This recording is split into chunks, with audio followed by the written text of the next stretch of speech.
the ghost ship found sailing without a crew. The sea stretches out like a great, empty cathedral beneath a pale sky.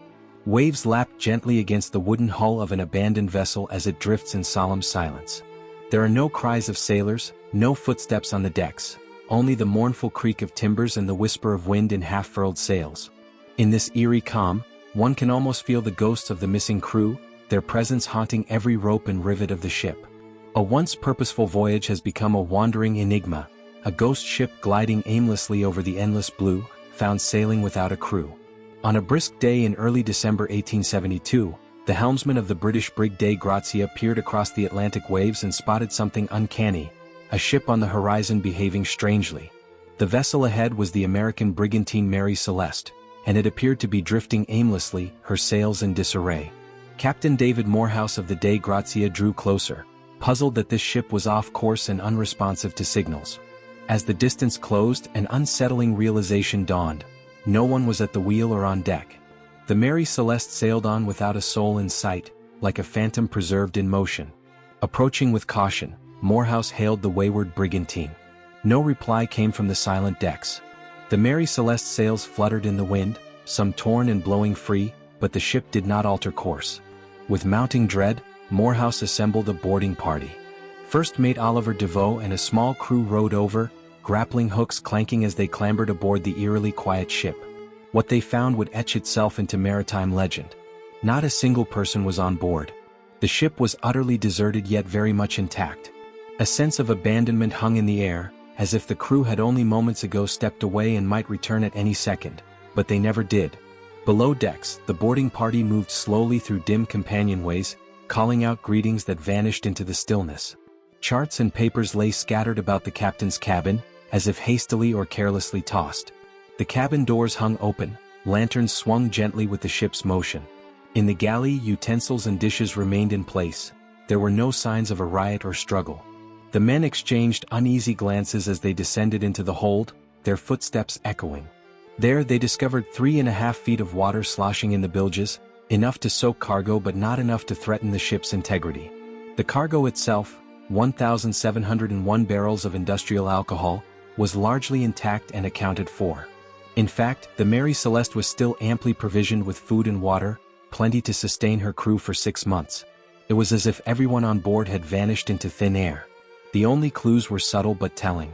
One of the ship's 2 pumps had been disassembled, pieces lying nearby as if in mid-repair. The ship's single lifeboat was missing, untied from its davits and gone. And upon inspecting the helm, the sailors noticed the navigation instruments and chronometer were absent. Vital tools a captain would take if he had to abandon ship. On deck, the ship's compass was found smashed, its glass cover shattered. Yet other personal possessions of the crew remained, clothing in chests, pipes, and even valuables undisturbed in cabins. By all appearances, the Mary Celeste crew had left in a hurry but intended no sabotage or theft. It was a pristine Marie Celeste, a floating Marie Mary Celeste, bereft of its life. The boarding party felt a chill as they realized the full strangeness of the scene. 8 seasoned seamen, an experienced captain, his wife, and his young child had been aboard this ship, and now not a trace of them could be found. No lifeboat drifting nearby, no message in a bottle, no marks of violence. The Mary Celeste was seaworthy and steady, gently creaking as if nothing at all was amiss.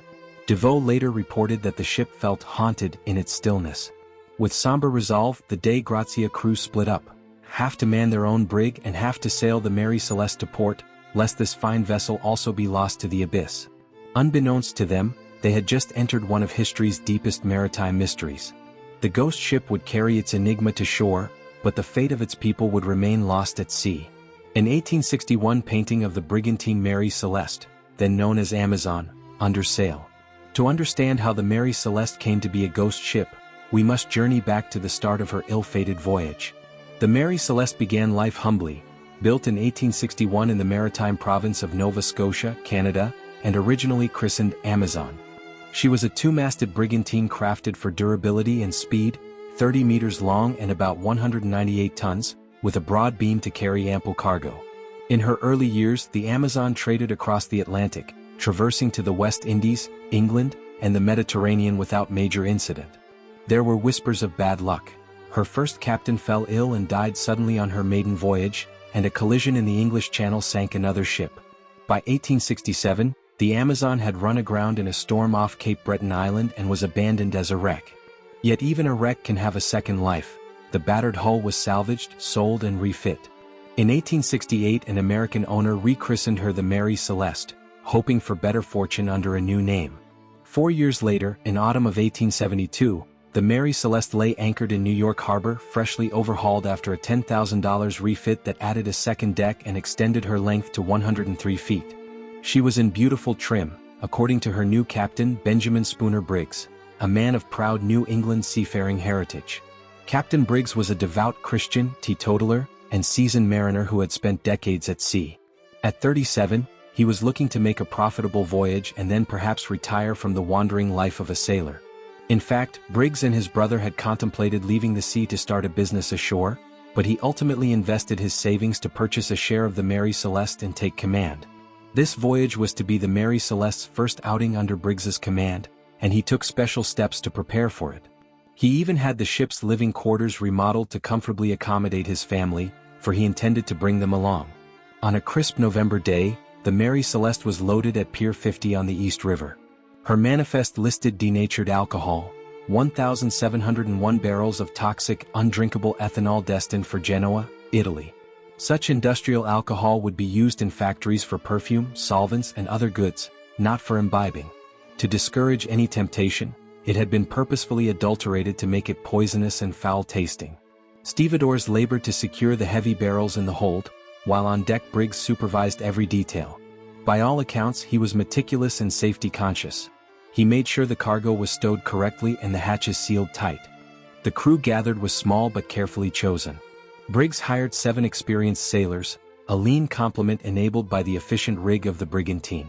His first mate, Albert Richardson, was a trusted colleague who had sailed with him before. The second mate, Andrew Gilling, was a capable seaman from New York. The steward, Edward Head, would attend to provisions and the captain's family. Also among the hands were 4 general crewmen, the brothers Volkert and Boz Lorenzen from Germany, able seaman Arian Martins and newly signed deckhand John Johnson. All were described later as reliable men, handpicked for a hopefully pleasant voyage. Captain Briggs was so confident in his crew that he brought along his most precious cargo, his family. His wife, Sarah Briggs, age 30, and their 2-year-old daughter Sophia boarded the Mary Celeste to accompany him across the ocean. Their older son, Arthur, was left behind with his grandmother to attend school, a fact that would later prove a bittersweet twist of fate. As final preparations were underway, Captain Briggs wrote a letter to his mother back home in Massachusetts. In that letter, penned on November 3, 1872, he spoke optimistically of the journey. "Our vessel is in beautiful trim," he noted, "and I hope we shall have a fine passage." He mentioned having a very good mate and steward, and expressed hope for a pleasant voyage. These warm, ordinary words give no hint of the tragedy to come. Sarah Briggs also wrote to her mother-in-law, saying she was content and that little Sophia was enjoying the ship, even playing the melodeon, a small reed organ, they'd brought along for music. On the eve of departure, the Briggs family dined one last time in New York with old friends. They met with Captain David Morehouse of the Dei Grazia, who by coincidence was due to sail a week or 2 behind them on a similar route to Europe. The captains likely wished each other good luck, not imagining how fate would entwine their voyages. Delayed by foul weather and a stubborn nor'easter, the Mary Celeste finally set sail from New York on November 7, 1872. She glided past the Statue of Liberty and out to the open Atlantic, carrying 10 souls on board. As the tall city skyline faded, perhaps Captain Briggs felt a familiar mix of excitement and melancholy. Sailing was in his blood, but he looked forward to the day he could safely deliver his family and cargo, and return home to settle down. The Mary Celeste's white sails caught the wind, and the ship leaned into her course eastward, bound for Genoa. None aboard could know that the voyage was destined for infamy, that the sea was about to guard a secret for which it would never relinquish the key. Once on the open ocean, the Mary Celeste faced the late autumn weather of the North Atlantic. The ship's log, later recovered, recorded 2 weeks of heavy weather as she beat her way eastward. Cold winds and squalls tested the seams and sails. Gigantic waves pounded the hull, spraying the decks with salt. In those long nights, Captain Briggs doubtless kept a vigilant watch. The Mary Celeste was not a large ship. At around 100 feet in length, she would have pitched and rolled vigorously in stormy seas. Lightning forked across black skies, and the timbers groaned with each swell. But Briggs was seasoned and his crew sturdy. They shortened sail when gales rose, battened hatches, and rode out each tempest in turn. Through it all, little Sophia Briggs surely stayed warm and dry in the captain's cabin, perhaps lulled to sleep by her mother's lullabies amid the distant crash of thunder. As November wore on, the Mary Celeste navigated south of the Azores, the Portuguese islands that serve as a waypoint across the Atlantic. By November 24th, the weather was still turbulent. The last entries in Captain Briggs's log speak of heavy weather and difficult progress. On November 25, 1872, the ship finally sighted land.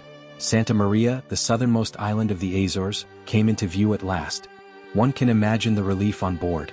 After weeks of storms and uncertainty, there was confirmation they were on course. Perhaps Briggs planned to make a brief stop at the Azores for rest and repairs, or simply took it as a good omen that the worst was behind them. The log's final entry at 5 a.m. on November 25 positions the Mary Celeste off Santa Maria Island. It notes nothing amiss, no hint of the drama soon to unfold. That night, however, the seas grew rough again. Survivors from the Dei Grazia crew, who studied the Mary Celeste's log later, noted that the ship had faced gale-force winds of over 35 knots on the night of November 25. We can picture the scene: darkness enveloping the brigantine, waves heaving, the wind howling through rigging like a banshee. Captain Briggs, likely exhausted but unable to sleep, might have double-checked the lashings on the alcohol barrels and the state of the pumps. The Mary Celeste had recently been refitted, and unbeknownst to Briggs, coal dust from an earlier cargo and sawdust from the refit may have clogged the pumps that cleared water from the bilge. If one pump was already failing, as the disassembled pump later indicated, the crew would have struggled to gauge how much water the ship was taking on in the storm. In the darkness, water sloshing in the hold could feel ominous. Was it a manageable few feet, or was the ship slowly filling and foundering? With a faulty pump, Briggs had no sure way to tell. Moreover, the ship's chronometer, a precision clock used for navigation, might have been slightly inaccurate, as later analysis suggested. This could have caused Briggs to think they were further east than they truly were. In fact, experts now believe Mary Celeste was 120 miles west of where Briggs thought on that fateful day. If Briggs expected to see land sooner, the delay could have made him anxious that something was off with their course or speed. Indeed, Attorney General Solly Flood's notes from the later inquiry indicate that the captain had been perplexed by his navigation in the final days, noting nothing unusual until the last 5 days of the voyage. Briggs had changed course slightly, steering north of Santa Maria, perhaps to seek a brief shelter from the unrelenting weather.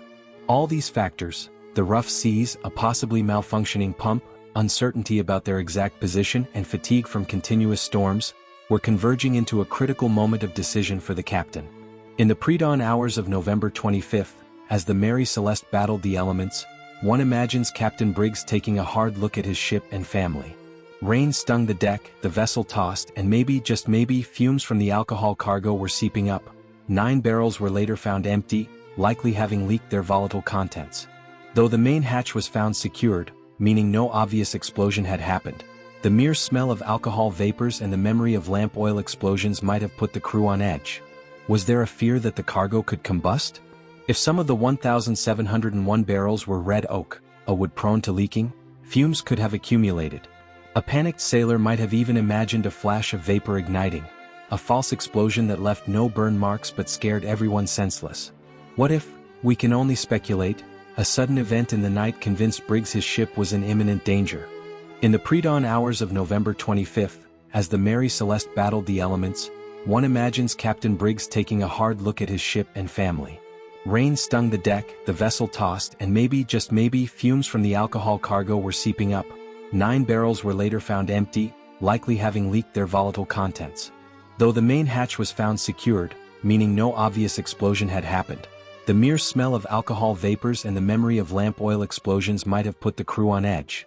Was there a fear that the cargo could combust? If some of the 1,701 barrels were red oak, a wood prone to leaking, fumes could have accumulated.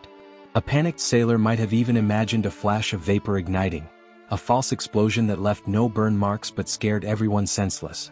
What if, we can only speculate, a sudden event in the night convinced Briggs his ship was in imminent danger?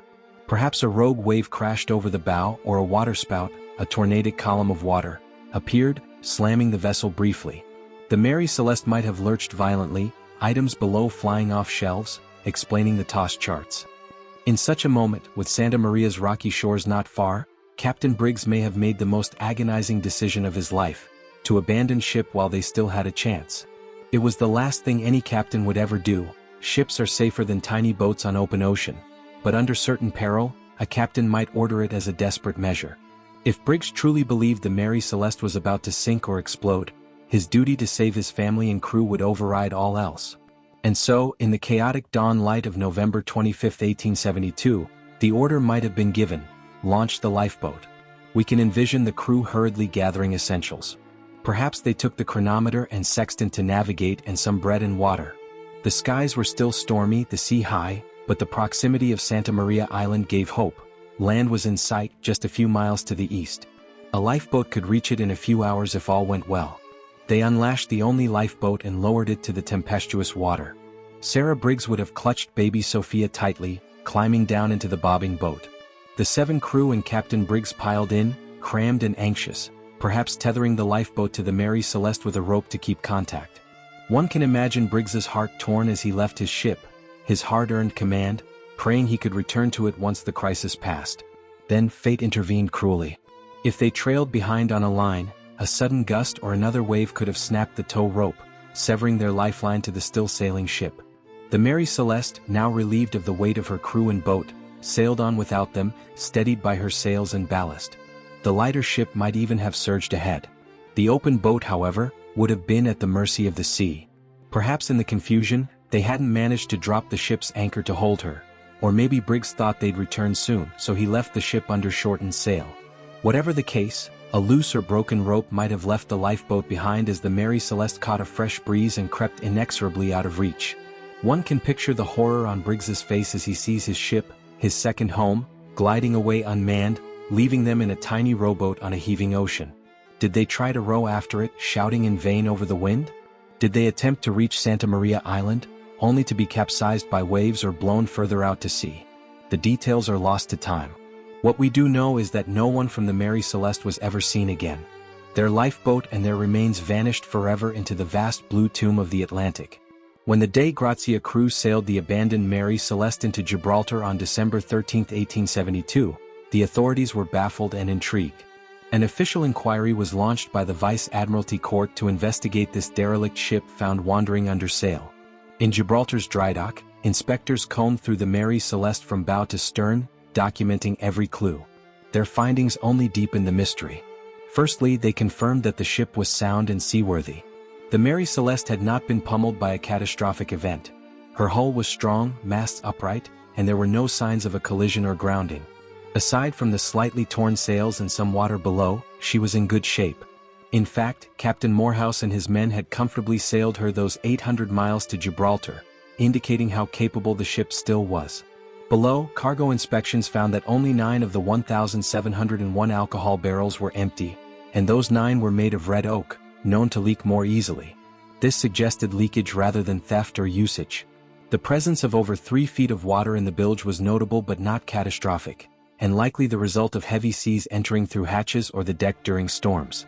Since one pump was in pieces, they deduced the crew had been attempting to fix it. But why abandon a ship that was clearly not sinking? This was the riddle. Looking for hints of foul play, investigators noted some peculiar marks, cuts and nicks on the bow that one might imagine came from a blade or axe. Were they signs of a struggle? A bloody confrontation at sea? However, upon closer examination, these marks turned out to be natural wear or perhaps damage from bumping against the lifeboat or other equipment. There was also a report of possible blood stains found on the captain's sword, discovered under his bed, which fueled lurid speculation. But these too proved inconclusive. Some thought the stains were rust, not blood, and nothing definitively murderous could be proven. The ship's logbook and papers were mostly missing, likely taken by Briggs if he evacuated, so there were no written clues beyond the last log entry on November 25. The captain's cabin was tidy, family belongings in place, children's toys undisturbed. In the mate's cabin, however, some of the Lorenzen brothers' personal items were absent, which initially raised eyebrows. Might those crewmen have packed their bags in a planned escape?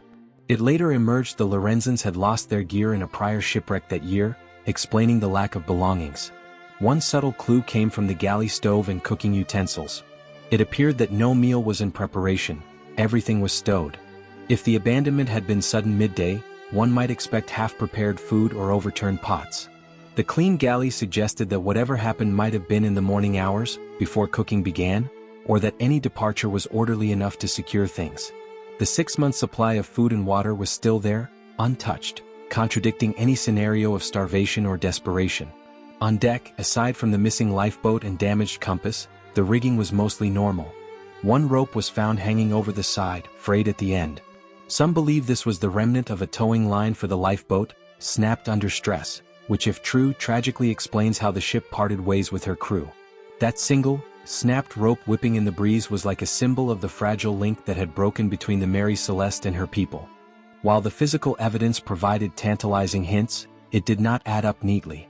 There was no definitive proof of violence, no evidence of an onboard fire or explosion, no scorch marks or soot anywhere, and no clear reason for a seasoned captain to order, "Abandon ship." The Mary Celeste's condition was a paradox, perfectly functional, yet completely abandoned. The ship seemed to pose the question, what terrifying ordeal or misjudgment could make 10 people leave such a seaworthy vessel in the open ocean? As one investigator at the time remarked, it was as if they had walked off into the unknown, leaving the ship to fend for itself. And fend for itself it did, sailing another 400 to 500 miles on its own, a phantom crew of winds and currents keeping her on course until she was found. As news spread of the discovery, newspapers coined the term "ghost ship" for the Mary Celeste. She was a ship with no living crew, yet not a wreck, a wandering specter of the sea. The stage was now set for one of the most perplexing maritime investigations in history. In Gibraltar's courtrooms and docks, theory and rumor would collide as the world sought to answer the unanswerable. What happened to the crew of the Mary Celeste? With the Mary Celeste safely in Gibraltar, a formal salvage hearing commenced under the auspices of the British Empire. These proceedings, typically routine to decide compensation for those who found and saved an abandoned ship, took on a far more ominous tone. The Attorney General of Gibraltar, Frederick Solly Flood, led the inquiry and found himself playing the role of detective in a maritime whodunit. From the outset, Solly Flood suspected foul play. To him, it seemed unlikely that a ship would be abandoned without some nefarious reason. The possibilities he considered cast a wide net of accusation: mutiny, piracy, perhaps even insurance fraud. One early theory Solly Flood entertained was mutiny, the idea that the crew might have turned on Captain Briggs, killed the Briggs family and loyal officers, then fled. Perhaps, he speculated, the crew had indulged in the alcohol cargo, despite it being undrinkable denatured spirits, and in drunken rage committed crimes. This theory had superficial appeal. The alcohol was plentiful, and if 9 barrels were empty, one might think the crew tried to drink it, though in truth those barrels leaked, not consumed. But evidence for mutiny was scarce. The crew's belongings and the Briggs' possessions were intact.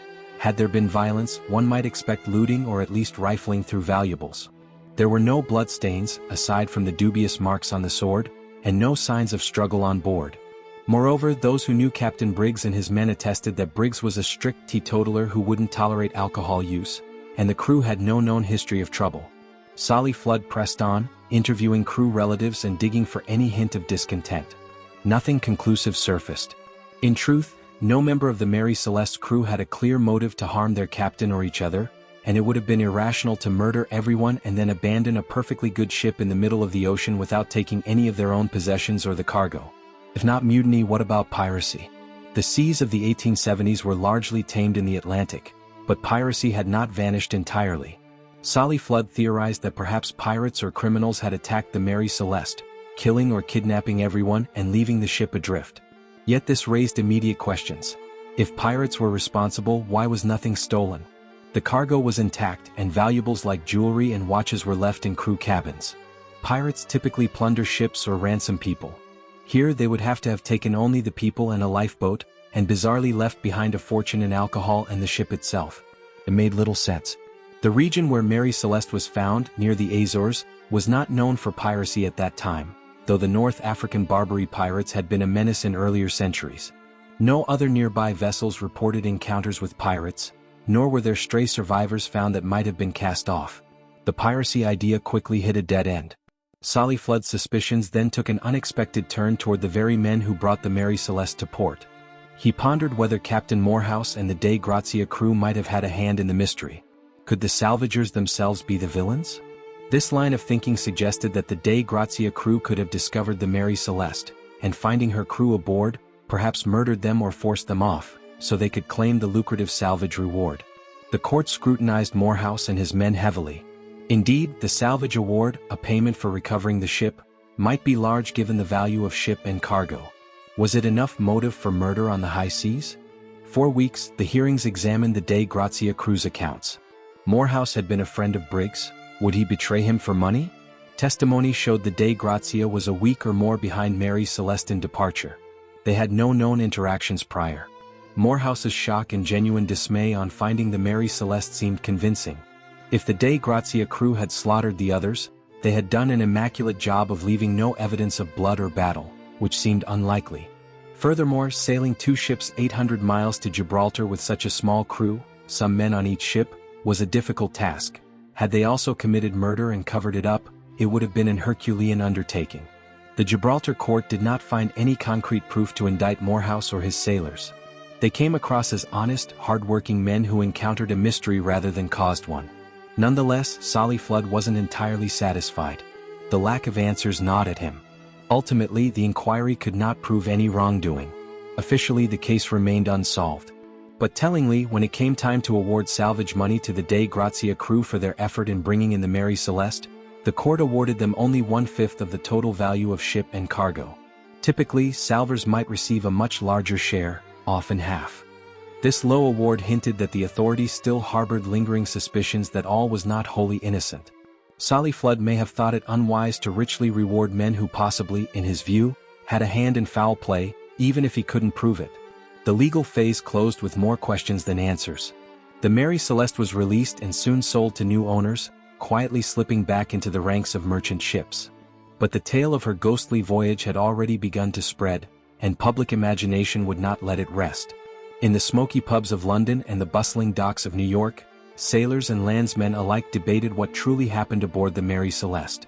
With no survivors to tell the story, theories and legends rushed in to fill the void left by fact. In the absence of any proven explanation, people began proposing all manner of theories to solve the riddle of the Mary Celeste. Many of these focused on the ferocity of nature, that perhaps some natural disaster or freak event had compelled the crew to abandon ship. After all, the ocean is a realm of infinite surprises, some terrifying enough to panic even seasoned mariners. One plausible culprit was the weather. Could a sudden seaquake or underwater earthquake have jarred the ship?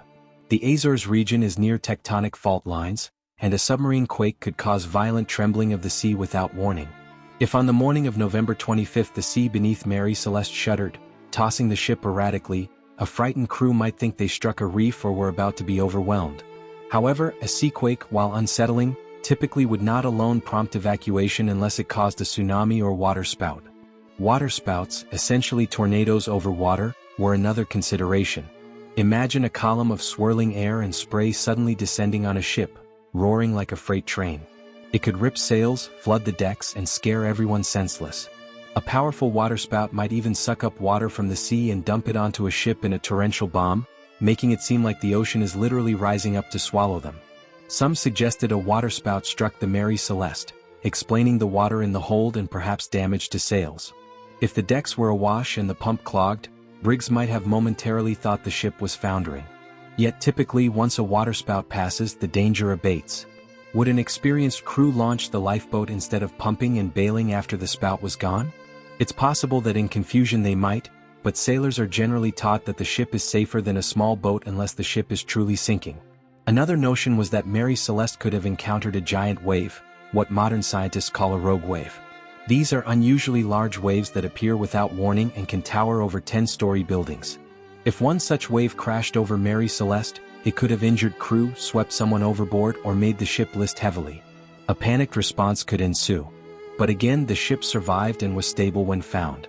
The Azores' high winds and storms were already documented in the log, but by the 25th the weather was improving slightly, aside from that last gale. It seems more likely the crew was dealing with aftermath rather than an ongoing cataclysm by daylight. Thus, pure weather alone, while hazardous, offers incomplete answers. One of the more intriguing natural theories involved the cargo itself: alcohol fumes. As mentioned, 9 barrels of alcohol were empty, presumed leaked. Denatured alcohol can emit noxious, flammable vapor. Could these have built up and caused a small explosion or scare? A widely circulated idea was that perhaps fumes seeped out and ignited, maybe by a spark from friction or the ship's galley fire, causing a blast of fire or smoke but no actual fire damage. There was a hypothesis that a sort of fuel air explosion, a quick blast, occurred, blowing open hatches and filling the hold with smoke. The frightened crew, thinking the ship would blow up or catch fire, abandoned ship into the lifeboat. Later, the vapors could have dissipated, leaving no burn marks, especially if it was more of a pressure burst than a true combustion. Indeed, experiments in modern times have shown that an alcohol vapor explosion in a hold could scorch or burst open things without leaving deep burn traces, essentially a flash event. However, when the Mary Celeste was found, the main hatch was closed securely, not blown off its frame, and crewmen from the Dei Grazia reported no smell of alcohol vapors when they went below. If a big explosion had occurred, likely they would have noticed some lingering odor or soot. It's possible that a smaller scare, like seeing fumes and hearing weird noises, prompted evacuation without an actual blast. But such a decision still seems drastic. Another natural peril considered was an encounter with a giant sea creature. Sailors' lore is rich with tales of the Kraken, a monstrous giant squid that could wrap its tentacles around a ship's hull. In the 1870s, giant squids were not yet officially documented by science, but snippets of them had washed ashore, feeding legends. Could a giant squid have attacked the Mary Celeste, attempting to drag crew members into the sea? A wild idea, but some imagined tentacle marks or that broken compass glass as results of a sea monster's assault. However, an enraged squid likely would have left behind some damage, scratches or slime, or targeted someone on deck, not caused an entire crew to orderly leave in a lifeboat. It belongs more to the realm of sea fantasy than reality. Likewise, some proposed a shark or whale collision. Maybe a breaching whale slammed the ship, causing a sudden shock. Some analogous cases of whales holing ships exist, famously the Essex in 1820. But Mary Celeste was intact, and a whale strike that severe would likely break planks or leave oil traces. In the end, each natural theory explained parts of the puzzle but not the whole. The waterspout could account for water and fear, but not for the missing longboat unless it was launched calmly. Alcohol fumes explain a feared explosion, but evidence of one was scant. A seaquake or wave could jolt everyone, but abandoning ships still felt extreme. It's possible that a combination of factors, rough seas, pump failure, and alcohol fumes, all together created a perfect storm of apprehension that convinced Briggs his ship was moments from disaster. Nature can indeed play wicked tricks on the mind when one is isolated in thousands of miles of ocean. A sequence like this can be imagined. A storm damages the pump and water ingress seems worse than it is, the ship is off course and land is overdue, alcohol fumes vent with a frightening hiss, perhaps a spurt of flame is seen from the hold or imagined, then a waterspout funnels down or a rogue wave hits for good measure. The crew, already edgy, hears a loud noise, the alcohol barrels shifting or a small boom from a vapor ignition, and someone yells, "Fire!" or "Explosion." In a panicked but disciplined response, Briggs orders everyone into the lifeboat as a precaution until things stabilize. They secure a line to the ship, intending to return soon. But as fate would have it, the sea does not wait for deliberation. A gust, a wave, or a mist-tide knot sends the Mary Celeste sailing onward, leaving 10 people in a small boat behind to face nature's wrath alone. While such a scenario is conjecture, it is rooted in the very real dangers and split-second judgments sailors must make.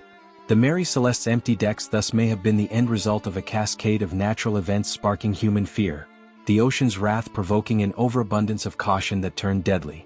Yet, while nature's theories provided plausible stories, others looked to stranger explanations beyond the ordinary. As the mystery of the Mary Celeste captivated the public, not everyone was satisfied with down-to-earth explanations. The late 19th century was a time when spiritualism and the supernatural had a strong cultural pull. Ghost stories and unexplained phenomena filled parlors and penny papers. Thus, it wasn't long before fantastical theories emerged, casting the Mary Celeste's fate as something otherworldly. Among the more colorful suggestions was that the crew fell victim to the Bermuda Triangle, except the ship was found in the Azores, an ocean away from that infamous patch of sea. Nonetheless, the idea of a triangle-like zone of weird influence was loosely applied by some imaginative writers. They posited a vortex or portal swallowed the crew, or that a curse lay upon the ship due to her earlier mishaps. Indeed, the Mary Celeste's prior unlucky incidents as Amazon and the death of her first captain fed whispers that she was a cursed ship. Perhaps, mused the superstitious, a ghost or malevolent spirit was attached to the vessel. Sailors have always been a tad superstitious. An unlucky ship's name change, a black cat, a Jonah on board, any could invite doom. The notion of ghosts or divine retribution even found a place. Some wondered if a violent act had occurred, like murder or mutiny, and the spirits of those wronged haunted the ship, scaring off the survivors. This was pure speculation with no evidence, yet the eerie circumstance of a deserted, intact ship lends itself to ghostly storytelling. Soon, the Mary Celeste was being referred to in the press as a ghost ship, in a literal sense. A ship perhaps haunted or carrying some supernatural taint that made her uninhabitable by the living. Another outlandish theory involved alien abduction. Though in 1872 the concept of extraterrestrials was not mainstream, later eras have retrofitted the Mary Celeste mystery into UFO lore. In such tellings, a flying saucer or mysterious lights descended from the sky, whisking away the crew. These are modern myths rather than historical ones, but they demonstrate how the Mary Celeste has remained a canvas for every generation's imagination, from sea monsters to space aliens. One sensational explanation that did surface closer to the time was the idea of a sea monster, as mentioned earlier. In fact, in the decades since 1872, dozens of works referenced giant squid or sea serpent attacks for the Mary Celeste. No evidence supports this, of course, but the image of a monstrous tentacle rising silently at night to pluck sailors one by one is the stuff of nightmares and popular fiction. Speaking of fiction, the supernatural narrative truly took hold when a famous name entered the fray: Sir Arthur Conan Doyle, the future creator of Sherlock Holmes. In 1884, just 12 years after the Mary Celeste was found, a young Conan Doyle wrote a short story titled J. Habakkuk Jeffson's Statement. Though he wrote it anonymously for a magazine, the story caused a sensation. Conan Doyle took the known facts of the Mary Celeste case and wove an entirely fictional yarn, presenting it as the first-hand account of a survivor. In his lurid tale, he renamed the ship Marie Celeste, an incorrect spelling that nonetheless gained popular usage. The story's plot was far-fetched. The ship in Doyle's story had been found with a sinister black newspaper on board and a vial of blood. The fictional survivor Jeffson claims that a vengeful African tribesman, a former slave, had infiltrated the crew and orchestrated the disappearance to avenge injustices. He kills crew members and sails to Africa, sparing only Jeffson, who is later picked up by another ship. Doyle's solution had racial and supernatural overtones. The tribesman wielded an amulet and mysterious powers, playing into exoticism and fear of the occult. It was pure fiction, but many readers took it as a true account at first. The story was so popular it effectively cemented Marie Celeste as a household name and added another layer of myth to the real mystery. Conan Doyle's imaginative take led people to consider even more bizarre scenarios. Some speculated about a hidden stowaway or an ex-pirate seeking revenge, akin to Doyle's character. Others embellished details. One newspaper claimed that the boarding party found warm meals still on the cabin table, as if the crew had been raptured away in the middle of dinner. In reality, there is no record of warm food on the table. This was pure dramatization. Another myth said the ship's clock was ticking and the ship's cat was the only living thing aboard. Such details, though false, spread widely and added to the ghostly legend. At seaports, the Mary Celeste became something of a sailor's tall tale, a cautionary whisper that you could be on a stout ship on a fine day and simply vanish. Was it a punishment from God, some wondered? A cursed relic aboard? There were even absurd suggestions like the crew turned into birds or fish, folklore reaching for a moral or mystical cause when logic failed. In the climate of the day, spiritualist mediums and seance holders likely attempted to contact the spirits of the Mary Celeste. Though not documented, it fits the era's character. The tragedy had a sort of Gothic poetry to it. An empty ship, a missing family, a sea that gives no answers. Poets and songwriters penned verses about it. One ballad imagined Captain Briggs as a forlorn ghost at the wheel. While supernatural theories rarely carry weight in serious inquiry, they serve to illustrate how deeply the Mary Celeste mystery gripped people's psyche. The image of a phantom ship sailing itself taps into primal fears of the unknown. It's the ultimate ghost story of the sea, the Flying Dutchman come true, but instead of a ghostly galleon crewed by the damned, it's a perfectly normal ship crewed by no one. The Flying Dutchman, for context, is a legendary ghost ship said to never make port, doomed to sail forever. In a sense, the Mary Celeste came close to that fate until chance intervened with her discovery. It's no wonder that sailors who are a superstitious lot found in her a modern myth. In time, level-headed minds would push back on the wild supernatural talk and try to find rational answers. But in those early years, the Mary Celeste lived as much in the realm of myth as of fact. The case had to await more sober analysis and, eventually, the hindsight of history to approach something like an explanation. From the moment the Mary Celeste was brought into Gibraltar, her story was a gift to newspaper editors around the world. Victorian-era journalism loved a sensational mystery, and here was one delivered straight from the sea. As official investigations wrapped up without a conclusive answer, the press and popular media took over, turning the Mary Celeste into a legend almost overnight. Early news reports stuck to the known facts but injected a tone of wonder and dread. Papers in England and America printed retellings of the discovery, ship found drifting, crew vanished, with dramatic embellishments. The Alexandria Gazette in the US speculated in print that the circumstances were strongly indicative of unfair dealing. Alcohol is at the bottom of it. This not-so-subtle insinuation pointed to the cargo, alcohol, and hinted either crew drunkenness or foul play involving the spirits on board. The Gazette's wording, "foul play somewhere," shows how quick people were to assume a dark human scheme rather than an accident. The absence of a clear answer left a vacuum eagerly filled by journalistic creativity. In 1883, a full decade after the incident, the Los Angeles Times ran a story that wildly altered key details for dramatic effect. They changed Captain Briggs' name and conjured up a completely fictitious backstory, essentially turning truth into melodrama. Such fake news of the day blurred lines between fact and fiction and contributed to public misconceptions. For example, some articles described the Mary Celeste as found in perfect condition, as if the crew had just stepped out, with half-eaten breakfasts and mugs of tea on the table, none of which was reported by the actual boarding crew, who mentioned nothing about meals left out. But these evocative images stuck in people's minds, enhancing the ghostly narrative. Then came Arthur Conan Doyle's short story in 1884, which we discussed earlier. Its impact on public perception cannot be overstated.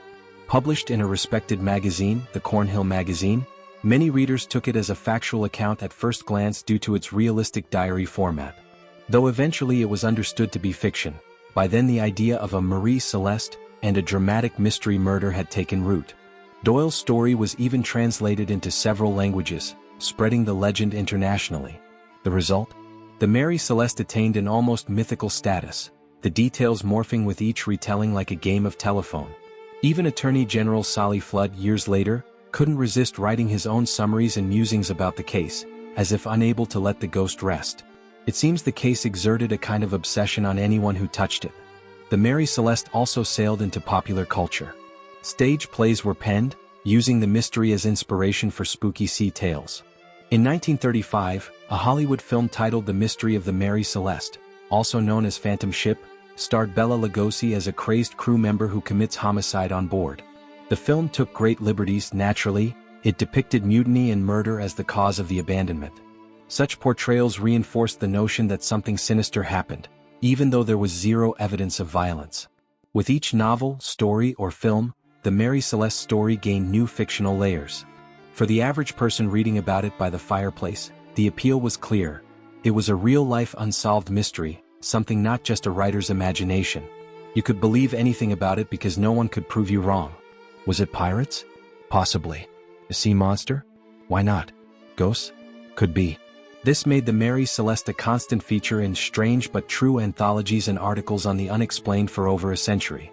The phrase, "a real Mary Celeste," even entered colloquial use to describe any situation that's inexplicably empty or abandoned. For example, an eerily empty house might be likened to the Mary Celeste. Interestingly, as decades passed, some journalists and writers tried to correct the record, pointing out that many crazy details were unfounded. In 1913, one author went back to primary sources and debunked some myths, but by then the public often preferred the romantic mystery over mundane truth.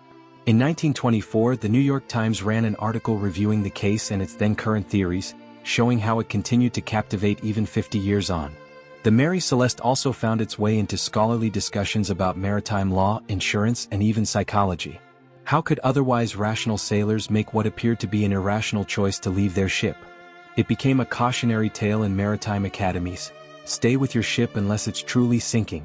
Many an old salt would cite Mary Celeste as proof of that rule. By the mid-20th century, the legend was entrenched.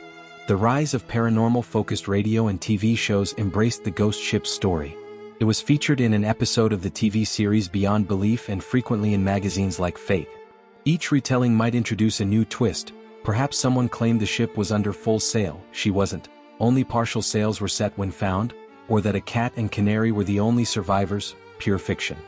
Some accounts even misstated the basics, saying she was found in the Bermuda Triangle or that all her clocks were stopped at the same time, none of which are in the original records. All this media attention, factual and fanciful, ensured that the Mary Celeste's mystery never faded from public consciousness. Unlike many lesser-known derelicts that slip away into dusty archives, she became the poster child for ghost ships. And with that fame came a responsibility for researchers, to sift truth from legend. In the 20th and 21st centuries, as new information came to light and analytical techniques improved, some began to revisit the case with a critical eye, determined to separate the newspaper fiction from the likely reality. The Mary Celeste may be the most famous ghost ship, but she is by no means the only one. The oceans are vast and unforgiving, and throughout history there have been other vessels found adrift or wrecked with no one aboard, their crews having mysteriously vanished. To fully appreciate the lore of the ghost ship, it's worth exploring a few other cases that echo the Mary Celeste's enigma. The Flying Dutchman legend, 17th to 18th century. Long before Mary Celeste, sailors spoke in hushed tones of the Flying Dutchman, a ghost ship said to sail eternally, never making port, often seen glowing or in mist. This was more legend than reality, supposedly a Dutch captain doomed for blasphemy to wander forever. While not a real event, this myth set the stage for ghost ship tales and perhaps primed people in 1872 to see Mary Celeste in a supernatural light. The S.V. Carroll A. Deering, 1921. This five-masted schooner, a massive cargo ship, became one of the 20th century's great maritime mysteries. In January 1921, the Carroll A. Deering was found run aground on Diamond Shoals off Cape Hatteras, North Carolina, with her crew of 11 nowhere to be found. The ship had its lifeboats missing, much like Mary Celeste, and the crew's personal belongings and important papers were gone. Meals appeared to have been prepared, suggesting a sudden abandonment. The U.S. government launched a massive investigation, suspecting everything from hurricanes to pirates to a Bolshevik communist plot to hijack American ships. One theory was a mutiny. The Deering's first mate was reported to have a feud with the captain, and the last communication from the ship, via a lightship keeper, indicated something was off. An unfamiliar crewman shouted that they had lost anchors and the captain was ashore, which made no sense. When the Deering was found, certain items like the ship's log and navigation equipment were indeed missing, hinting the crew left in an organized way. But despite multiple angles, piracy by rum runners, mutiny, or a storm, the fate of the crew was never determined. The Deering became known as the ghost ship of the Outer Banks, paralleling Mary Celeste in mystery. The wreck was ultimately demolished, but her bell and artifacts sit in a museum, silent testaments to a puzzle unsolved. The MV Joyita, 1955. A more modern ghost ship, the Joyita was a 70-foot motor vessel that disappeared in the South Pacific en route to the Tokelau Islands. 5 weeks later, in November 1955, she was found adrift near Fiji with no one aboard. All 25 passengers and crew had vanished, leaving behind a scene of partial chaos. The ship was listing, one of its engines was broken, and radio was tuned to the International Distress Channel. Yet, like Mary Celeste, there was a puzzling amount of supplies on board, food, etc., and even things like doctors' bags left behind with bloody bandages, indicating some emergency had occurred. The ship was dubbed the Ghost Ship of the Pacific. Investigators were baffled because Joyita was virtually unsinkable, her hull had cork lining, so why would everyone abandon her? Theories ranged from a collision that injured people, to piracy, to a crew thinking the ship would sink at a weird angle and taking lifeboats, which were missing. But no bodies were ever found. Like Mary Celeste, Joyita's state implied that the safest place had been the ship itself, and leaving it proved fatal. In Joyita's case, later analysis suggested the captain might have died or been incapacitated, and a series of unfortunate malfunctions, losing an engine, pumps failing, taking on water, made a panicked, though ill-informed, crew decide to seek land. They likely perished at sea in the attempt. Joyita's ghostly, half-submerged hulk has since been immortalized in maritime mystery lore. The CAS-2, 2007. Not all ghost ships are from the distant past. In 2007, a catamaran yacht called CAS-2 was found drifting off the Great Barrier Reef in Australia. On board, everything was normal except the 3 crew were missing. The engine was running, a laptop was open, and a meal set on the table. eerily reminiscent of those Mary Celeste legends of untouched meals. What happened? After investigation, authorities deduced a likely scenario. One man fell overboard, perhaps while fishing or trying to untangle something, and the others in trying to rescue him also ended up in the water, with the boat on autopilot sailing away from them. This modern case, solved to a plausible degree, shows how easily people can vanish from a boat if luck turns against them. It provided a contemporary lens to view cases like Mary Celeste. No paranormal needed, just a string of mishaps. SS Aurang Medan, legendary 1940s, a ghost ship story that might be pure legend.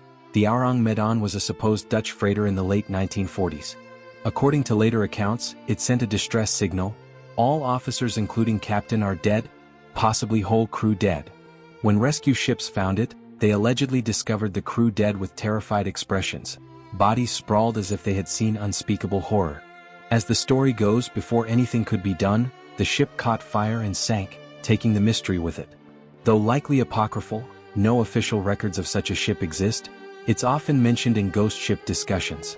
If it were true, it would add the freakish twist of an intact ship with dead crew instead of missing crew, suggesting toxic gas or supernatural fright. In any case, it's a reminder of how ghost ship tales can cross into the realm of urban legend. These examples highlight that the Mary Celeste is part of a broader pattern of maritime mysteries. Ships without crews, crews without ships. Each occurrence fueled by different circumstances but all sharing that aura of the unexplained. They underscore the dangers of the sea, where finding oneself in a lifeboat or disappearing without trace is a real possibility even in modern times. The ocean covers so much of our planet and conceals its secrets well. Even today, people go missing at sea and the exact cause can remain unknown. For Mary Celeste, seeing her story alongside others underlines one crucial thing. Her mystery is not unique. It can perhaps happen again. And sometimes looking at these parallels offers clues. For instance, the mutiny theory in Mary Celeste's case seems less likely when you consider that in other ghost ship cases, simpler explanations, like accidents, turned out to be true. It invites us to lean away from exotic ideas toward more human and natural ones, however anticlimactic they may be. Yet, the fascination endures because Mary Celeste was the first to really capture global attention, and in her case, no definitive answer ever emerged. She remains the queen of ghost ships in popular lore. After the Gibraltar hearings, the Mary Celeste was eventually released to her owners. One might think the end of the mystery would be the end of her story, but the ship herself sailed on, carrying an uneasy reputation. In the years following 1872, many sailors viewed the Mary Celeste as a cursed ship. Her name had become synonymous with bad luck and eerie fate.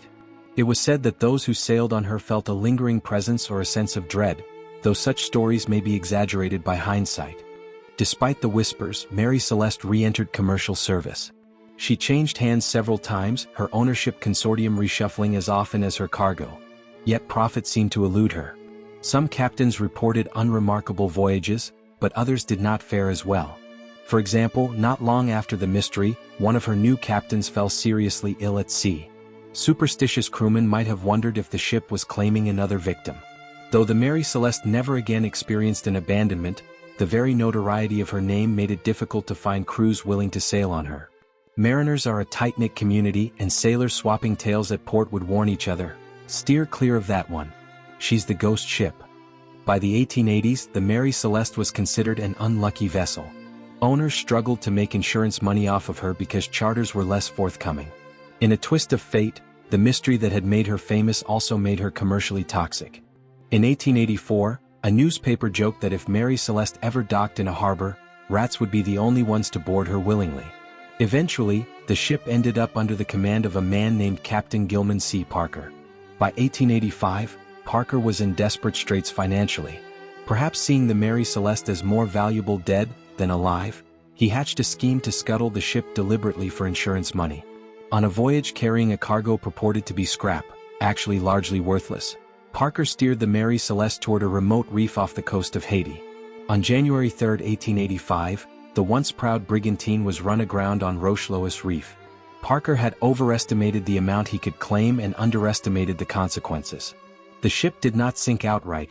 Investigators easily discovered the wreck and discerned that the cargo had been mishandled and the ship steered intentionally onto destruction. Insurance fraud was suspected and confirmed.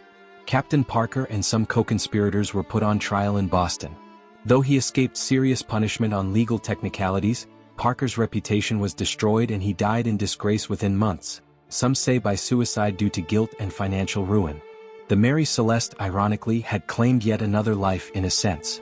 There Mary Celeste met her ignoble end, broken on a reef, her timbers later salvaged piecemeal by locals. Divers who visit that reef today can still see ballast stones and timbers that likely belonged to the Mary Celeste. Thus, the physical ship is no more, scattered by the sea in time. However, the legacy of the Mary Celeste only grew after her destruction. In fact, being lost to the waves only enhanced her mystique. She was now a story without an ending, no tombstone, no final chapter, just a question mark. This allowed every new generation to reinvent the tale.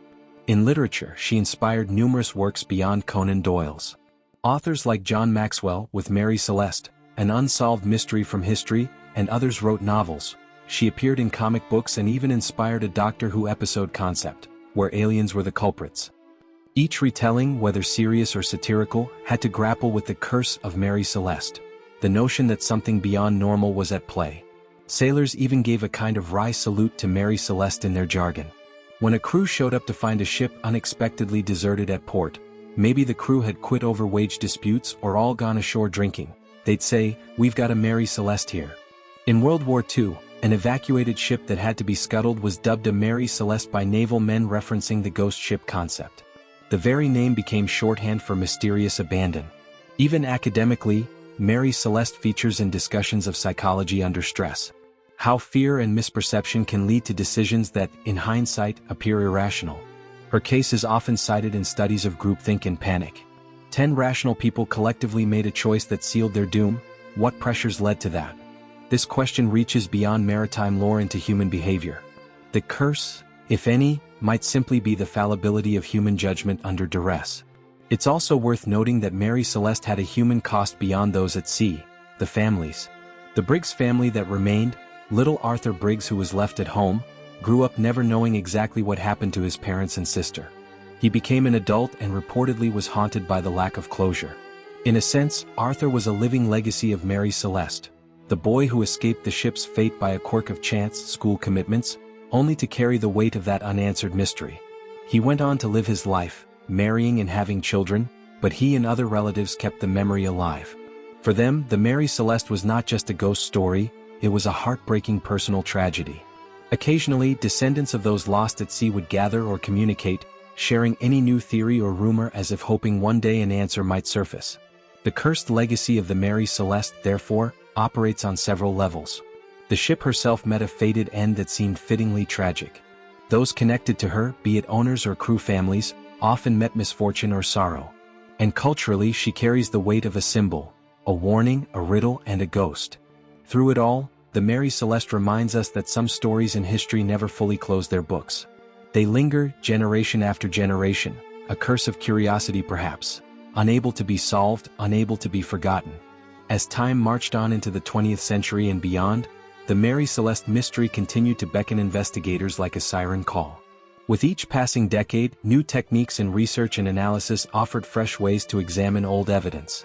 Historians, maritime experts, and even adventure-loving detectives at heart have revisited the case, determined to unearth any clues that the Gibraltar Inquiry or early accounts might have missed. And indeed, modern investigations have shed new light, if not definitive answers, on what might have happened. One of the most significant modern efforts was undertaken by documentary filmmaker Ewan McGregor in the early 2000s. Fascinated by the legend but frustrated by the so much nonsense written about it, McGregor decided to apply rigorous research and even a bit of science to the puzzle. She produced a documentary titled The True Story of the Mary Celeste, Smithsonian Channel, 2007, which dove deeply into archives, re-examined all testimony, and consulted experts ranging from historians to oceanographers. McGregor's approach was to start by eliminating what didn't happen. She fairly quickly tossed aside the outlandish ideas of sea monsters or paranormal intervention. It just didn't fit the physical evidence. She then scrutinized the human villain theories. She met descendants of the crew to gauge their characters. For instance, descendants of those Lorenzen brothers, Volkert and Boz, who had been unfairly suspected in some fictional accounts, like Lugosi's film, of being the mad killers. These families provided insight. The Lorenzens had lost belongings in an earlier shipwreck, explaining why their gear was missing, and they were described as having no possible motive. The mutiny idea grew even colder under such examination. Next, McGregor looked at the popular alcohol explosion theory. While it had a certain dramatic appeal, she found holes in it. For one, if an explosion, even a small one, happened, why was the main hatch found secured? Surely after a blast the crew wouldn't pause to dog down the hatch cover before fleeing. Also, none of the boarding party noted smelling fumes, which likely would linger if a massive alcohol vapor blowout had happened recently. McGregor did acknowledge those 9 empty barrels of red oak and agreed they likely leaked. But instead of an explosion, she considered a different hazard of the alcohol. Could the fumes have caused noxious smoke or fear of poisoning? Possibly, but again, with hatches open the vapors likely dissipated without incident. Crucially, McGregor turned to detailed environmental data to replicate the drift of Mary Celeste. She enlisted oceanographer Phil Richardson of Woods Hole to model how the derelict might have moved from the point of abandonment to the point of discovery. Using historic weather logs, the iCodes database which compiles ocean weather observations, they fed in wind speeds, currents, and Mary Celeste's known sailing characteristics. The result? The ship could indeed have drifted on her own exactly as the Dei Grazia crew described, covering roughly 400 nautical miles in 9 to 10 days. This supported the timeline that the ship was abandoned around November 25 and found on December 4 to 5. The findings she basically just sailed itself reinforced that Mary Celeste was left in a navigable state, not on the verge of sinking. It also dispelled any notion that someone might have sailed her deliberately to that spot to stage something. But the question remained, why would Briggs abandon ship? Here, McGregor made a breakthrough by digging up the lost transcripts of the Gibraltar hearings, specifically Sally Flood's private notes and the log slate transcriptions. The log slate, where rough positions were jotted before neatly copying to the official logbook, indicated that on November 25, the ship was near Santa Maria. Sally Flood's notes mentioned Briggs changed course to head north of Santa Maria the day before, possibly to seek a safe harbor. Most intriguingly, by analyzing the positions in the log alongside known currents and wind, McGregor deduced that Briggs was likely not where he thought he was due to a chronometer error.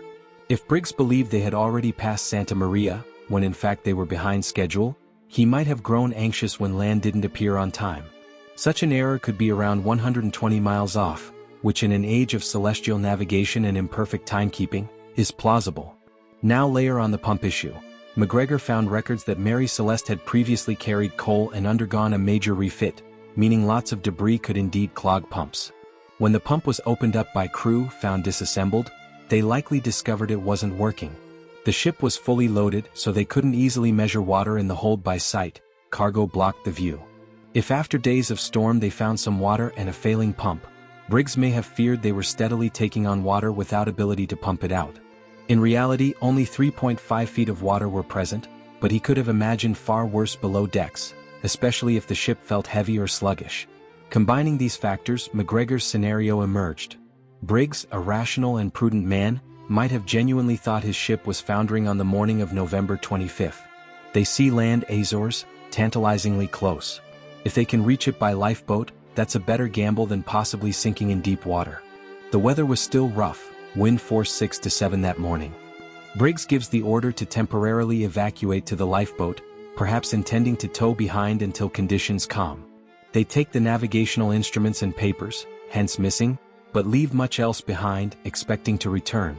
McGregor also addressed one curiosity. If they abandoned ship in a relatively orderly way, why was the ship's peak halyard, the rope holding up the mainsail, found broken and some sails adrift? One theory, as the crew evacuated, maybe they were in process of shortening sail to slow the ship when things got urgent, and a line parted in the chaos. Or after days adrift, lines simply chafed and snapped. Either way, nothing pointed to human malice, just human caution turning into calamity. In McGregor's documentary, the final verdict was that the Mary Celeste tragedy likely stemmed from a confluence of perfectly mundane events. A faulty instrument, a disabled pump, and heavy weather leading a cautious captain to a fatal decision. Her work, while not proving anything conclusively, provided a narrative that fit all known evidence without invoking any implausible elements. It was a scenario of extreme bad luck and perhaps a rare error in judgment on Briggs's part, rather than any sensational intrigue. Other modern researchers have contributed as well. Maritime historians pored over the ship's maintenance records, crew list backgrounds, and even simulated the stability of Mary Celeste given her load and water ingress. One interesting finding was that Mary Celeste, after her refit, might have had a peculiar quirk. Fully loaded, she had a high center of gravity, meaning in rough seas she could have been a bit tender, prone to rolling. A misloaded cargo or water sloshing could make such a ship feel more unstable than it truly was. If Briggs experienced something like that, a sudden heavy roll, he might have thought the ship was in more danger than it really was. These technical nuances give further plausibility to the abandonment and fear of sinking. Meanwhile, the field of marine archaeology made an effort to locate the remains of Mary Celeste's final wreck in Haiti. In 2001, an expedition claimed to have found remnants of her hull, including timbers and fastenings that matched 19th-century American construction. However, subsequent analysis cast doubt, suggesting the wreck they found was too large to be Mary Celeste. So even in physical terms, bits of the story remain tantalizingly out of reach. Modern science has also been applied whimsically by some. A group of scientists once did an experiment with raft spiders, which skate on water, to see if vibrations could cause them to leave a ship en masse, analogous to the idea that perhaps some natural force made the crew spontaneously flee. That experiment was more entertainment than serious inquiry, but it shows how Mary Celeste invites even creative scientific analogies. The consensus of modern investigations, however, leans heavily towards no conspiracies, no monsters, just a tragic sequence of misjudgments and mishaps. By stripping away the layers of myth, people like McGregor gave the crew of Mary Celeste something they hadn't had in over a century: the benefit of rational understanding. It's poignant to think that Captain Briggs, long maligned by wild theories, might simply have been a cautious, loving father who made a decision any of us might under perceived danger, and then fate dealt the cruelest hand. Yet even with this clarity, modern researchers admit we will never know for sure. Short of discovering a message in a bottle scrawled by Briggs or a miraculous diary in an attic, the case can't be definitively closed. The Atlantic keeps its secrets. And so, Mary Celeste continues to be studied, debated, and sometimes romanticized. The mystery, after all, is part of her enduring allure, and even as we get closer to truth, some part of us might resist solving it completely, because once answered, a great wonder fades.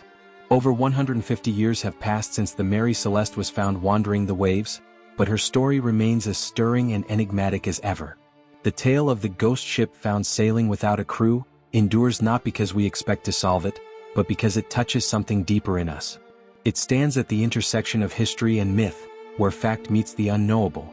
Why does the Mary Celeste captivate us so?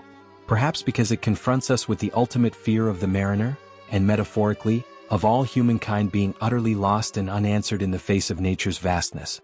The ocean has always symbolized the unknown.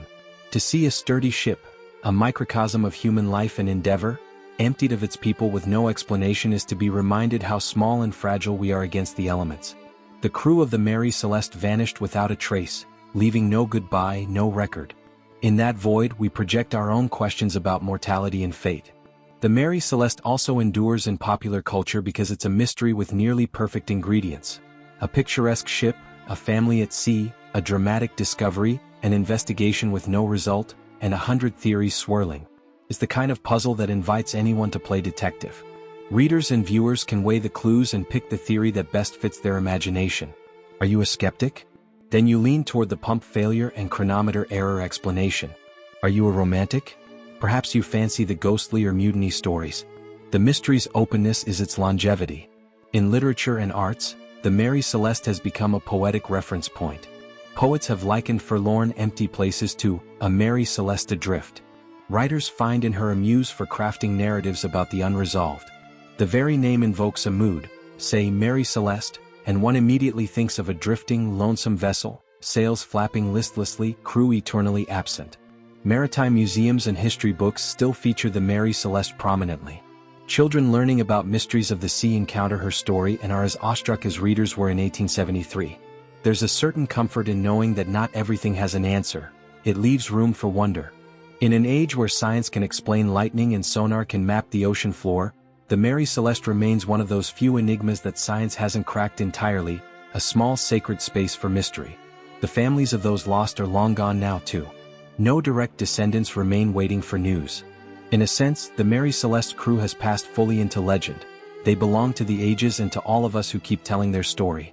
When we speak of them, we keep a candle lit for the 10 souls: Captain Briggs, his wife Sarah and little Sophia, and sailors Richardson, Gilling, Goodwin, the Lorenzens, Martins, Johnson, and Head. We keep alive their memory precisely by puzzling over their fate. Maritime researchers every so often revisit the case, and while the contours of likely truth are well established now, some still scan old archives or obscure diaries hoping for a forgotten clue. In 2002, a curator thought he found Briggs's long-lost ship's register at an estate sale, only to realize it was a forgery, showing how the mystique can inspire even hoaxes. There's an unending allure. If someone claimed tomorrow to have found a message in a bottle from the Mary Celeste, it would make worldwide headlines and reignite debate instantly. The location where the Mary Celeste was found, off the Azores, now bears no marker. Ships pass through those waters every day, typically without incident. If they know their history, a few sailors might give a nod to the Phantom of 1872 that once drifted there. In Gibraltar, one can still read the old court documents, see the handwriting of Frederick Solly Flood as he mulled over foul play notes, a tangible connection to the unresolved past. And on the Isle of Crete, there is said to be a grave marker, empty of a body, erected by a hopeful relative, dedicated to Sarah Briggs and Sophia Briggs, lost at sea 1872. These ghostly memorials remind us that behind the mystery were real people. In the end, the Mary Celeste may stand as a testament to the sea's eternal supremacy over human certainty. We have mapped the globe and harnessed the winds, yet a simple voyage can still confound us utterly. It invites a sense of humility and awe. There's a line often quoted by sailors, "The sea is a respecter of no one." The Mary Celeste's silent voyage exemplified that. She sailed on without her master or crew, guided only by currents and breeze, indifferent to the drama that had unfolded on her decks. As we draw this story to a close, we find that the Mary Celeste leaves us not with answers but with a feeling, a mixture of melancholy and wonder. We imagine that lonely ship on the horizon, and perhaps we also think of all the other mysteries in our world that remain just out of reach, all the other ghost ships in life, be they lost loves, unanswered questions, or historical riddles. The Mary Celeste invites us to ponder, to dream, and to respect the vast unknown. In the emptiness of the Mary Celeste's decks, we find a mirror to our own fascination with the unknown. The image of her ghostly form gliding over a glassy sea, sails gently billowing, sunlight glinting on an unmanned wheel, it is cinematic, almost too perfect to be true. And yet it was real. If one were to craft a final scene for a film, one might show the Mary Celeste at dusk, the sky painted in oranges and purples as she is sighted by the Dei Grazia. A rowboat of sailors approaches cautiously, the camera drawing back to reveal the immense solitude of the ocean around them. That was the reality on December 1872, a handful of men encountering a silent enigma, their hearts pounding with a mix of fear and curiosity. It's often said that truth is stranger than fiction, and the Mary Celeste proves it. Had this been merely a fictional story, perhaps an author would have tidily revealed the fate of the crew, a sea monster's carcass, a villain's confession, something. But real life left it unresolved. That unresolved quality is exactly what gives the story its haunting power. It lingers like the last notes of a melancholic sea shanty, unresolved chords that keep echoing in the mind. Over the years, many claimed the ghost of Captain Briggs or a crewman appeared here or there. Sailors love their ghosts. Some ships today even maintain that they have resident spirits. Mary Celeste's ghost, however, isn't one that rattles chains in a corridor, it's the ghost of an unanswered question whispering through time. We also reflect on the human element of trust. 10 people placed their lives in each other's hands and in the hands of their captain. In the end, that trust was all they had as they stepped off the sturdy deck into a small lifeboat. Perhaps, if indeed Briggs made that fateful decision, those with him trusted it was the right call. It's a sobering reminder that leadership and split-second choices can have immortal consequences. No one on that boat could have known they were about to write a chapter of maritime history by disappearing. They were likely focused on survival, on seeing their loved ones again, on simple prayers like, "God, please let us reach land." In that sense, the Mary Celeste tale is also a human tragedy of hopes dashed, of a salvation that never came. For us, safely on land reading this, it's easy to say what should have been done. But part of the resonance of this story is empathy. We can put ourselves in those sailors' shoes, in Sarah's arms holding Sophia, and feel the pulse of desperation they must have felt if indeed they believed their beautiful brigantine was about to sink. That empathy ties us across time to them. It's one reason we keep telling this story, to ensure those lives, though lost, are not forgotten. Modern sailors use GPS and satellite phones. It's tempting to think, this wouldn't happen today. And yet, even now, the sea finds ways to create ghost ships. The technology changes, the mystery remains. We still get stories of yachts found adrift, crew's inexplicably gone. The Mary Celeste is a pioneer of these tales, a reminder that as advanced as we become, the Earth can still remind us of mystery. As the chapters of this saga close, we might imagine the Dei Gratia delivering the Mary Celeste to Gibraltar. What a sight that must have been for onlookers. 2 ships entering harbor, one towing the other. Rumor must have flown through the town, that's the ship with no crew. People likely lined the quays to gawk at the infamous vessel. And once she was anchored and investigation done, one can picture a lone watchman on a quiet night looking at the Mary Celeste riding at anchor, her empty decks silvered by moonlight and feeling a shiver. The ship was safe in harbor, but the mystery was as alive as ever. The Mary Celeste teaches us a paradox. Sometimes from the absence of answers we derive meaning. We fill that void with theories, art, cautionary lessons, and wonder. She has become more than a sum of her parts, a wooden ship built in Nova Scotia. She is an idea, a story passed down, a case study in what-ifs. In finishing this reflection, let's not forget the inherent poetry of the sea that the Mary Celeste story illuminates. The sea can be calm as a pond or raging like 10,000 furies. It gives and it takes. It swallowed the crew of Mary Celeste but let the ship live. In that, there is a poetic inversion. Usually people survive and ships sink. Here the ship survived and people sank. It's almost mythological, as if Neptune himself decided to make a point. The wake of the Mary Celeste cuts through not water now, but through time and memory. In maritime museums around the world, her name pops up in exhibits about unsolved mysteries. Enthusiasts and researchers still gather at conferences or online forums to hash out their favorite theories, effectively keeping the ghost ship sailing in the seas of imagination. In a broader sense, the legacy of the Mary Celeste is cautionary and inspirational in equal measure. Cautionary because it emphasizes respecting the unpredictability of nature. Any sailor or pilot or adventurer knows that complacency can be fatal. The Mary Celeste crew likely did everything right according to their knowledge, yet still met an end. It humbles us to know we're not invincible. Inspirational because the story has fueled creativity across disciplines. Filmmakers, novelists, poets, painters, all have been drawn to depict that moment of discovery or the imagined final hours of the crew. You can find haunting paintings of a ship with slack sails against a sunset, or dramatic illustrations showing a ghostly captain at the helm. Musicians have composed songs, and at least one opera has included a reference to a ghost ship like the Mary Celeste as a metaphor for loss. The phrase ghost ship itself gets applied in new contexts. Derelict spacecraft in science fiction are often analogized as Mary Celeste in space. The concept is so strong that it transcends its origin. Whenever we find an empty house, car, or any vessel that by rights should have people but doesn't, we feel a tiny echo of the Mary Celeste chill.in popular media. One might recall how the event was dramatized in a 1950 Sherlock Holmes radio show, tying back to Conan Doyle's interest, or how versions of it show up in countless TV mystery anthologies, sometimes solved with pat endings that reality didn't grant. Even Scooby-Doo cartoons had a ghost ship episode nodding to it. These playful takes ensure that each generation encounters the core story, even if through a fictional lens, and perhaps later seeks the real history behind it. On the scientific front, the Mary Celeste has had a surprising influence too. The interest in explaining her pushed research into ocean drift modeling, influencing how we predict the movement of derelict craft or life rafts. Knowledge useful in search and rescue. The case was discussed in an academic journal of navigation once, analyzing captain decision-making processes under uncertainty. So the ghost ship has contributed to genuine scientific discourse as well. There's also a philosophical layer. Philosophers and theologians have mused on the Mary Celeste as a metaphor for divine mystery or the limits of human understanding. If you will, the ship is like the Marie Celeste of our own minds, parts of ourselves or our world that remain inscrutable. It invites contemplation about fate. If one thing had gone differently, the crew might have survived and Mary Celeste would be a footnote rather than a legend. There's a butterfly effect sense to it, how a small leak or a misread instrument cascaded to a huge historic question mark. The story even has a legal legacy. Admiralty law courses sometimes cite the salvage case to discuss how suspicion can affect awards, and it underscored the need for better regulations around shipping hazards and crew well-being. What's profoundly lasting though is the human fascination.